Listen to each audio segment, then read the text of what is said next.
విగ్రహానికి మహత్తు ఎప్పుడు ఎలా ఉంటుంది అంటే అర్చకుడు చేసే పూజలో, అభిషేకంలో, ధూపదీప నైవేద్యాల్లో చదివేటువంటి మంత్రాలు, ఉచ్చారణ, వాటి శక్తి కారణంగా ఆ మంత్రశక్తి విగ్రహం కింద ఉండే యంత్రంలోకి ప్రవేశిస్తుంది. యంత్రం కూడా రాగిరేకే, పెద్ద విషయం కాదు.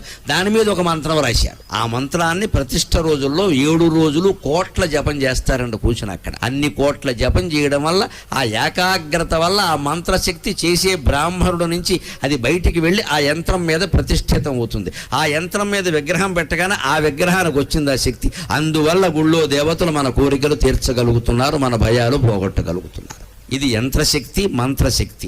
ఇక ప్రతిష్ఠ అంతా ఉంది, దాన్ని తంత్రం అంటారు. 3 శక్తులు: మంత్రశక్తి, తంత్రశక్తి, యంత్రశక్తి. అందుకే లలితా సహస్రంలో మీరు ఎప్పుడు చూసినా సర్వతంత్రాత్మిక సర్వమంత్ర యంత్రాత్మిక సర్వతంత్ర రూప మనోన్మని అని యంత్ర, తంత్ర, మంత్ర 3 వరుసగా వస్తాయి.